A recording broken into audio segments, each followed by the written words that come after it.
So today's day 22 of 28 Vegans. I wanted to start a series to share and appreciate some of my favorite vegans, folks who have influenced, impacted, and continue to encourage me on my vegan journey.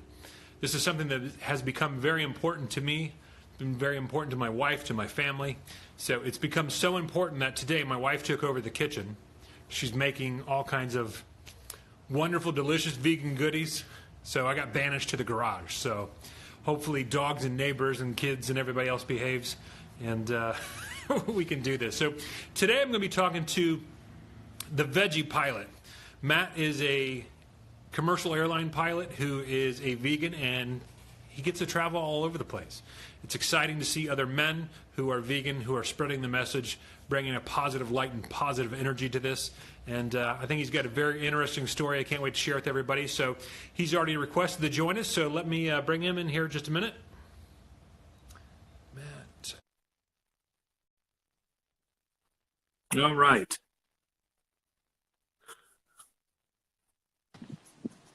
How's it going, Matt? Hey, Chris, what's happening? Well, you know, it's Friday, it's not snowing, it's not raining, and I can actually be out in the garage without freezing to death, so it's a good start.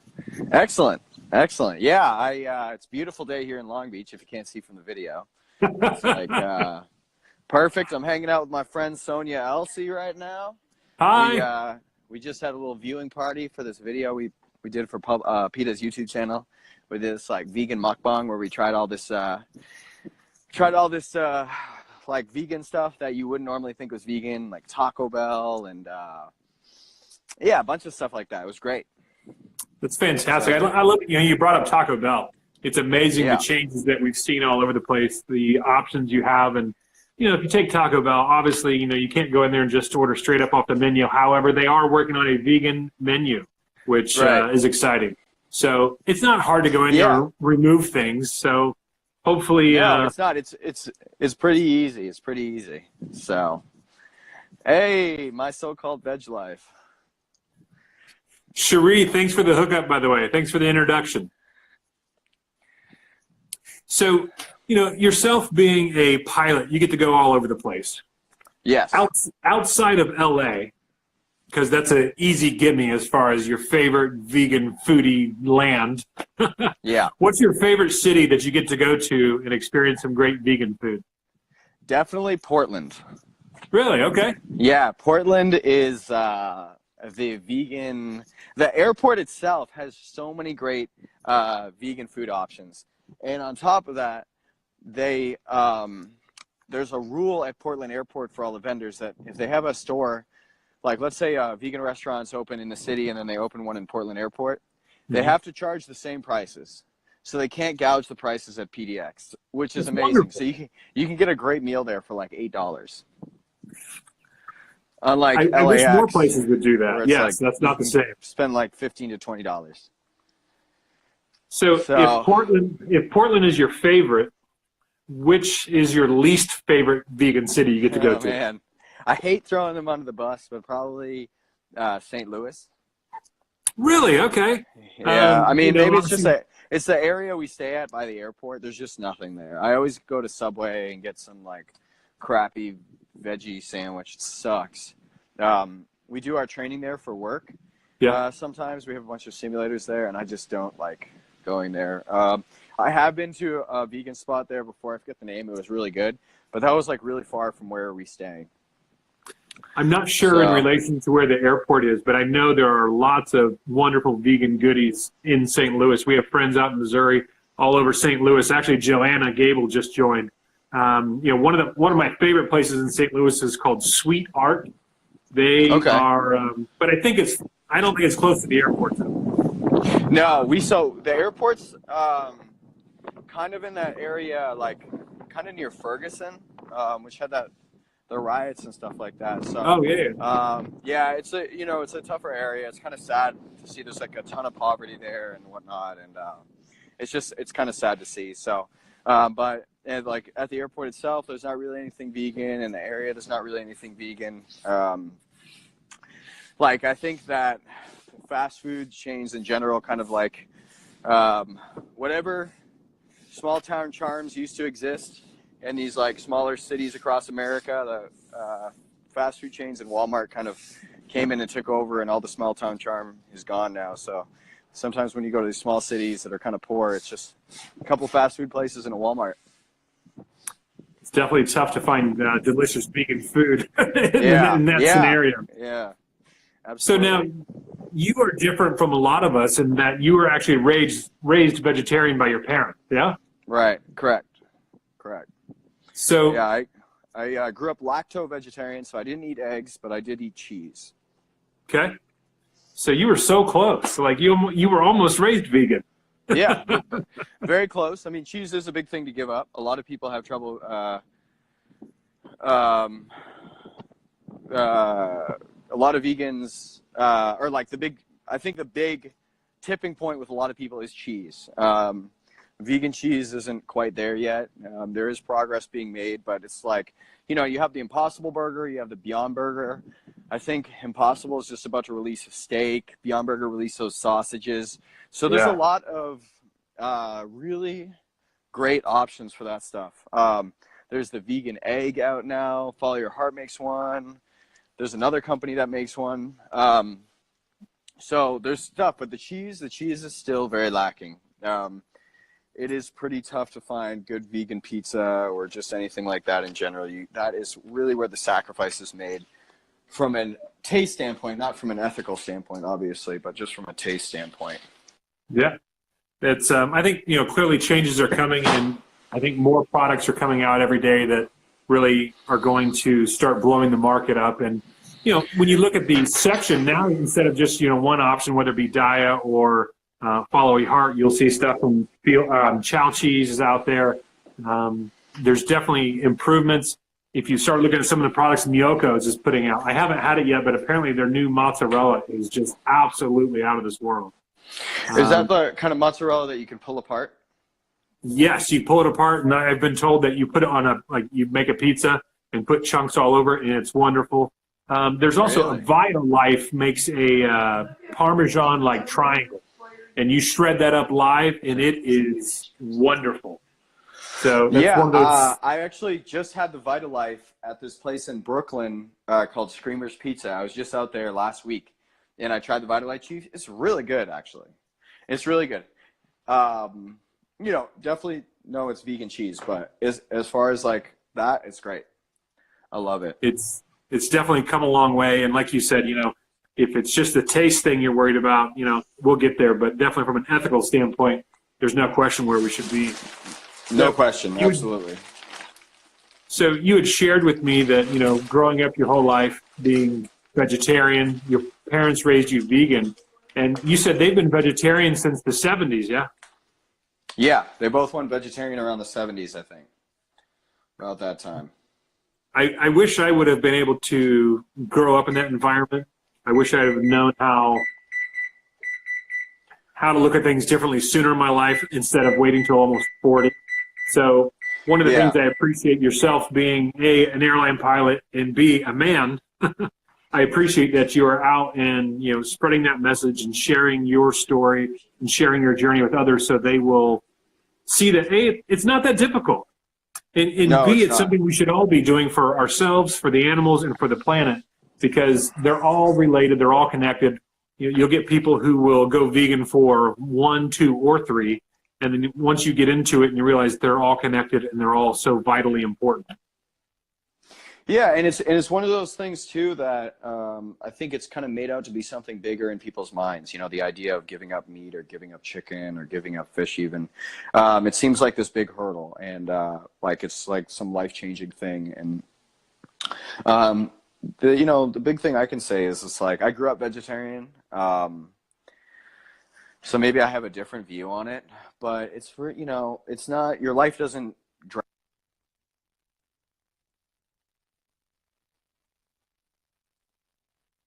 wise as far as what you can do, and there's no limitations. There are a lot of great vegan things. It can be a slight inconvenience at times if you travel for work like I do, but if you're someone who's home a lot and kind of works and lives in the same place, then it's very easy, and it's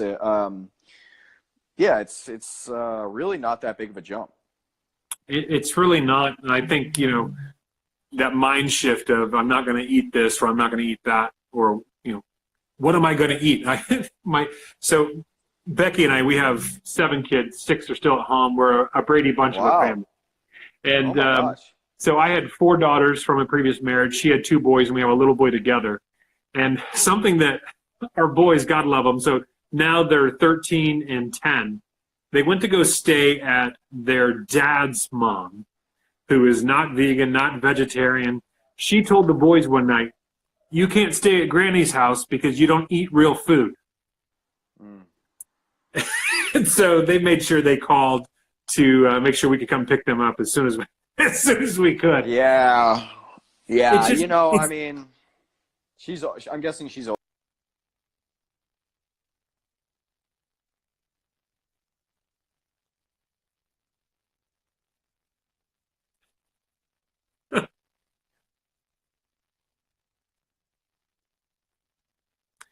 Matt keeps getting this little slow motion, like Mac's head from old MTV music videos. Yeah, there we go.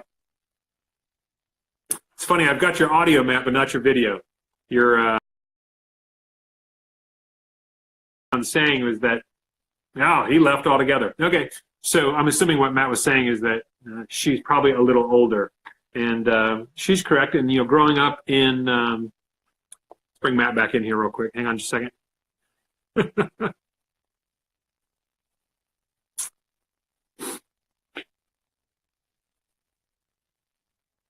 Maybe. Hey, there, Hey, there we go. All right, that's Man, much better. You started doing this Mac's head like thing from MTV music videos, and then all of a sudden you were gone. So you would ask the question that you said maybe she's assuming she was older. Yeah. Yeah, and she is, and she's of that generation where they've spent their whole life looking at food one way or the other, and they're not interested in changing or listening to what you have to say.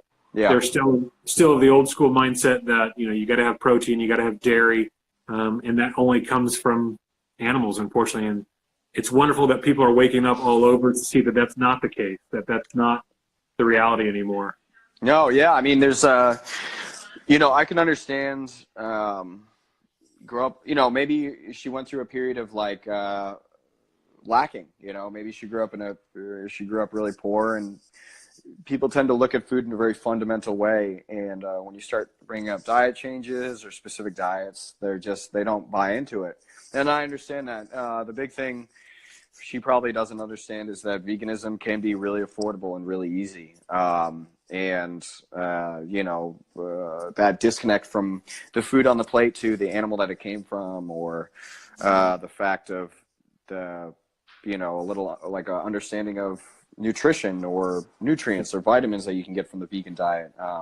It's all there, it's all there. And that's the kind of like the perspective shift, Once you make that connection and you change that perspective, it becomes so much easy. Is not even a word. It's like second nature to my wife and I now that we've been vegan for a year. We were vegetarian for about a year and a half, 2 years prior to that. But man, once you like get over that initial, oh crap, what am I going to do? And you realize that this is pretty damn easy. When you go into the grocery store, stay out of the middle aisles, go to the, produce and deli section, or stay out of the deli section, but go to the produce section, and you're going to find everything you really need basically right there. Yeah. Obviously there are some delicious vegan junk food snacks that we love. She's in there actually making, vegan blueberry muffins and chocolate muffins for this weekend. Oh, that sounds good. And she brought one out, and she put little morsels of dark chocolate in it, and I still had some on my lip, and she's like, "You're gonna have to clean that off before your interview." So, but if you start looking at from a health standpoint, a whole food plant-based diet wins hands down up against any dietary opponent you could possibly put up against it. Yeah. Have you heard of the blue zones? Yes, we have. Yeah. There are people that, depending on where they live, like if you want to talk about like Eskimos, they live in a zone where their bodies need that high fat, that high content, and it's kind of incredible when you start looking at those kind of aspects of the human body. Well, so the blue zones I'm referring to, you're probably referring to something else. Is they're blue, the areas of the world, like regions of the world that have the highest mean age, the highest average age. They call them blue zones. So Oh, okay. Sorry. yeah, no problem. There's one in South America. There's one in Japan. A couple in Europe, and so they have the highest average age. Now, there's a bunch of factors that they all share. One thing is they tend to do a lot of like menial labor. They don't go to the gym. They don't sit all day and then go to the gym for an hour and crush it.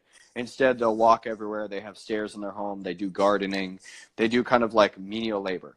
Another big thing that they share is they all tend to consume about a cup of legumes a day at least. And then the third thing is that they share a mostly plant-based diet. And so, I mean, that was interesting. I always thought that was interesting. So, and the plant-based diet they're eating is, like you said, a lot of produce. If you can make your own beans and use your own veggies, not only is it really cheap, but extremely healthy. It really is inexpensive. And I've brought the comparison up before. If you're eating that way, going to the grocery store, buying your produce, buying, legumes, buying beans, buying brown rice, that is really inexpensive. But if you go to McDonald's and if you look at the options, you're talking $1 for a double cheeseburger versus a $9 salad. Clearly, when you look at it that way, yeah, being vegan can be very expensive. Yeah. But if you're eating at home, preparing your meals, doing those things, we've figured out places that we can go eat on a relatively decent budget, even though we're eating vegan. Yeah. Being in Dayton, Ohio, we don't have a huge variety of options, but there are increasing all the time. For the viewers out there who might be traveling through Dayton or that area, do you recommend any good vegan restaurants? So there are a couple. There's one, if you're in the Columbus area, there's one called Eden Burger. I had those guys on. It is probably the first fast food restaurant in Ohio. Really? Which is incredible. So that's like an hour from Dayton, but just outside of Columbus. In the Dayton area itself, if you want to try Melt is like if you liked grilled cheese as a kid, you will love this place. It's not a vegan restaurant, but they have a full front and back of options for vegans and those who have gluten intolerances. They will use the Impossible Burger on a giant sandwich. I mean, the sandwich is like huge. You have to awesome. Don't even worry about the calories, but they can make it all vegan, and it's wonderful. They have some wonderful buffalo battered tofu, which is always really good. There's a small bar downtown Dayton called Lucky's Tap Room, which you walk in this place and you're like, I don't know if I want to eat here or not. But they have a wonderful vegan menu as well. So lots of options, and things are changing. I know that some of the breweries downtown in Dayton, they are offering Impossible and Beyond burgers. So as more products come out, more stuff is popping up all over the place, and you start seeing the changes in any market, whether you're talking about Dayton, Ohio, or, fortunately where you are, you have a few more options than we do. Yeah, absolutely. Absolutely. So when you're on the road, let's say you go to Portland, which you said is probably your favorite veganist friendly city, what is your go-to, something you crave that you want to go get when you're in Portland? There's a sandwich shop called Dinger's that I love. Yep. I went there's a vegan couple called Sweet Simple Vegan. It's Jasmine and Chris. He goes by Conscious Chris on Instagram. They brought me there. It's so good. They have a couple different. I think I had their meatball sub, meatball parm, and then I had their Italian sub. Both phenomenal, all vegan. Okay. And then there's in the airport itself, there's a couple food trucks there that all serve vegan stuff. So it's funny that the kind of throwback to the food truck, that they're able to do these pop-ups and do these things without investing hundreds of thousands of dollars in a brick and mortar store to be able to start getting their product out there, to start spreading awareness and show up at different events. That's that's one of the things that I think is great about. I think necessity is the mother of all invention. So these people are trying to figure out, how can we break or at least stand against these monopolies of McDonald's and Burger Kings, and what can we do to stand up for those? A food truck is a great way to start. Yeah. And it doesn't take a huge capital investment, and you can put your product out there however you want it. And people talk about it. People show up at food truck. They have food truck, dude. One of the said brothers, Adam, joins us today, and you see his 70-30 comment. I was interviewing his brother Bobby, and I brought up the fact that 70% of the vegan population are female, 30% are men. So I said that I feel that one of my jobs as a man is to reach out to other men to come to this vegan movement. And he said, no, leave the ratio where it's at. Right? Yeah, I feel that. That'll be a good one. I feel that. So every time he jumps on, that's his thing, and he knows I'm going to laugh about it because it was like his brother was pouring his heart out. He was sharing his story and just like, in a heartfelt moment, sharing his journey. And then he drops that on us. And I was like, Bobby, I'm sorry. Your brother's like all over the place. That's cool. Matt, it's, first off, this has been wonderful to talk to folks all over the place because, unfortunately, we're stuck in Dayton, Ohio. Traveling with 7 kids is, if not no fun, sometimes impossible. Yeah. But we do it.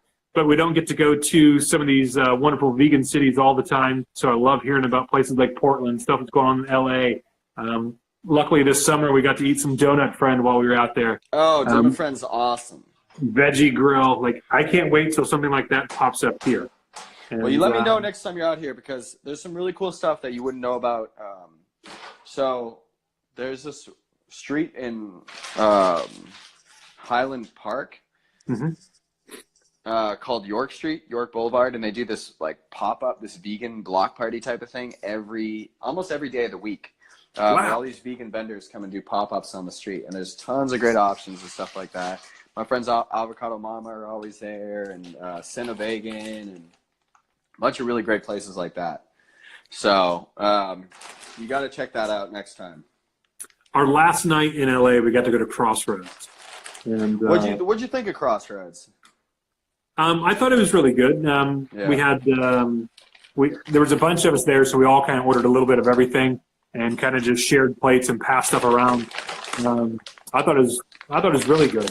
Yeah. Check us out. We're gonna make some vegan Taco Bell. So we're doing some. I'm gonna make some like refried beans here in a bit, and make some potato loaded burritos or whatever. So, I ate it the last time I ate at Crossroads. I went with my cousin, and we saw the dude from Catfish, Rickety Cricket from It's Always Sunny in Philadelphia, and then Leonardo DiCaprio with some like model. It was a good night. Yeah, it was pretty cool. That place is pretty wild. Like, it's definitely a scene. Go in there, like you'll see famous people for sure. I thought the food was pretty good. I didn't think it was anything like outrageous, to be honest. The standard is here high, pretty high here in LA for sure. Sure. But I didn't think like they had something really good that I thought was like these taquitos made from impossible meat. Those were probably our favorite thing that we had there. Yeah, I thought that was really good. And it was so funny because the friends we were with, they've been vegan for a long time, and they've been there for multiple trips, right? So one of the things she said, she goes, if I was at any other restaurant, I would spit these out and question what is in this. Because with that Impossible Burger ground up in there, man, like, if you gave that to anybody, they'd have no idea that was vegan. Yeah, they wouldn't know it was vegan, for sure. No, not in the least bit. So, yeah. Man, Matt, I'll tell you what, I really appreciate your time today. I appreciate you sharing your story, coming on, give me a few minutes. I think the importance of people sharing their stories, sharing their journeys, because you never know how your life or your journey is going to connect with someone else and inspire someone else to do something positive. I appreciate, just good-natured, God's honest people that are, out sharing their story, doing what they can do to try to make a difference and change things in this world, because we still have a lot of work to do. Yeah. Yes, there are exciting changes. Yes, there are positive things going on, but we still have a lot of work to do. I agree. So, well, Chris, thanks for having me, man. Everybody out there should follow Vegan Sheepdog. He's putting out great content like this, doing it as part of his volunteer work or giving back. Thanks a lot for having me, and talk to you soon. Anytime. Be good, man. All right. See you later.